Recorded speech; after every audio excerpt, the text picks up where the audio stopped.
Okay, so hey guys, and welcome back to another Axel 72 video, and in today's video I'm going to be giving my instant reaction to Eduardo Nunez winning via unanimous decision versus Masanori Rikiishi. And so if you are new around here and you haven't yet subscribed, please do so, like the video if you do indeed like the video, and let's get straight into it. So yes, this was the co-main event, which, to be honest, did surprise me, and I think did surprise a lot of fans. I thought that this fight, it was branded seemingly as the main event, but, you know, I suppose out in Japan they wanted Takei, who is a Japanese name, to, I suppose, go and main event the show, which I suppose does make sense. But inevitably, Eduardo Nunez was able to get the win. He didn't get the stoppage, is, well, from what we are, used to seeing, he's always getting stoppages. That's what his record shows. That's what every fight we've seen him in.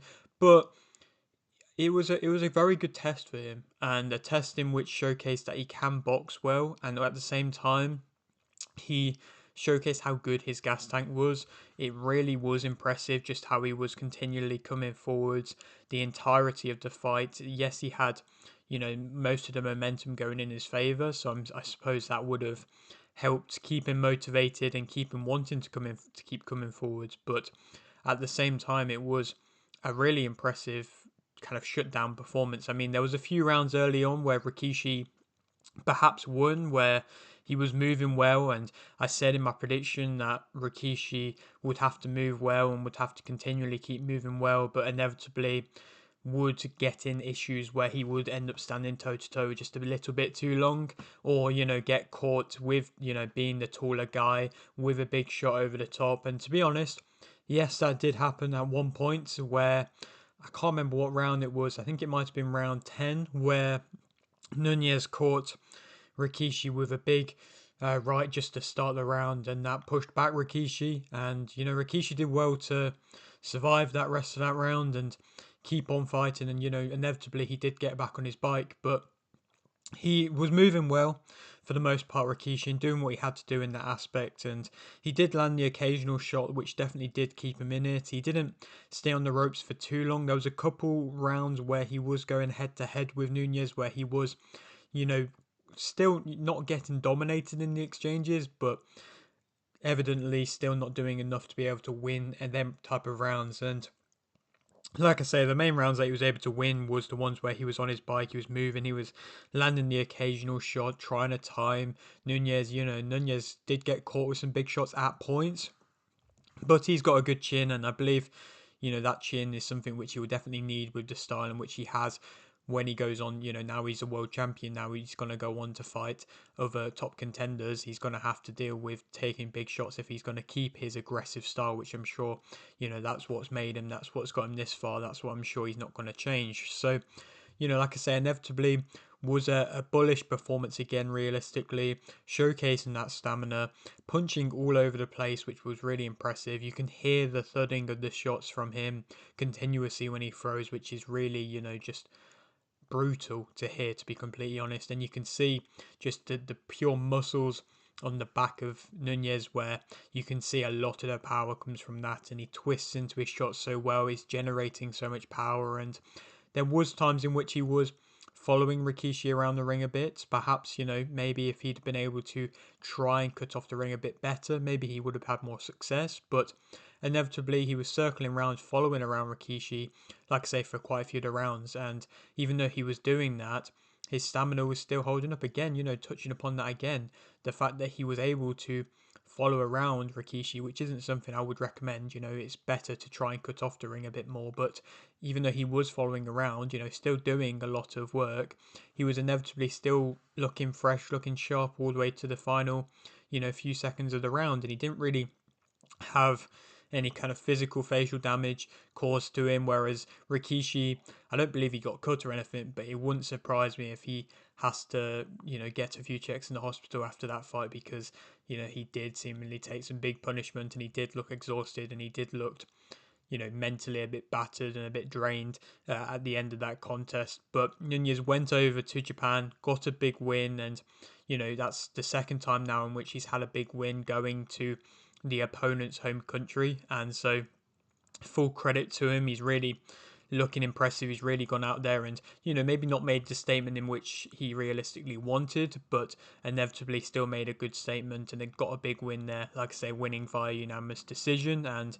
like it was a shutout realistically. One of the scorecards was, I believe they had it 113, 115, which was a very close scorecard, and it shouldn't have been that close. But the other judges saw it a bit more realistic, and inevitably, like I say, Nunez again was able to pick up the win and now become, like I say, world champion. And after waiting so long to become a world champion, having quite a few title defenses and not title defenses, title eliminators.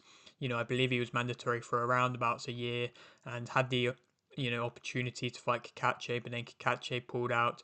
He really did deserve this opportunity to fight for a world title, and now he's got it. And with Eddie Hearn in the corner, it was good to see, and I'm sure Eddie Hearn's got some big names kind of planned, big names lined up from what I've heard. They want to make Raymond Ford versus Eduardo Nunez, which I thought would be a good matchup. I mentioned that in my prediction video, and I think that fight can definitely happen. It can definitely be a good fight, and definitely would be two kind of explosive fighters up against each other. Perhaps the speed of Raymond Ford may be able to cause problems. He's got a tight guard. He knows how to deal with big power punches. He was able to withstand Nick Bull for the entirety of their fight. So, we'll have to wait and see if he'll be able to go on to be able to beat somebody like an Eduardo Nunez, who is his own kind of tough test. And first of all, congratulations to Eduardo Nunez. And then the main event of the card, which was a very quick fight in Yoshiki Takei, remaining WBO World Bantamweight Champion via winning via TKO in round 1 versus Yotapong Tongdee. And I mean, it was just, there wasn't really much to fight to be able to watch. Within the first couple of shots, Tongdee looked completely out of it. His legs had gone straight away. He got dropped 3-4 times before inevitably getting stopped.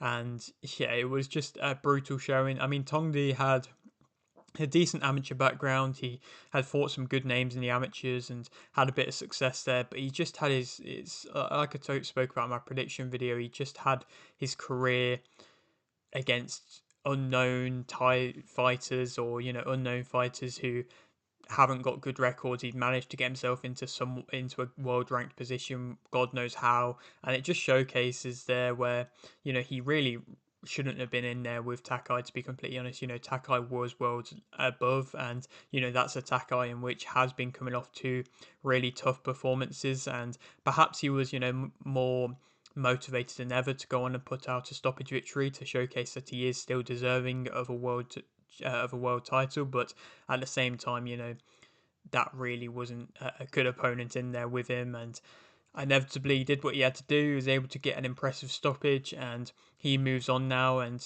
it definitely has re-excited the name of Takei. Like I said, he was coming off two close fights, and I feel like Japanese fans probably were not turning their back on him, but perhaps looking at preferring the likes of a Nakatani or a Nishida, or even a Satsumi, because he was able to hold his own against Higa, and yes, drew where Takei won, but still made it a bit more competitive, a bit more entertaining. And Takei's now got himself back in there and got himself back involved. Hopefully he's going to want to go for unifications.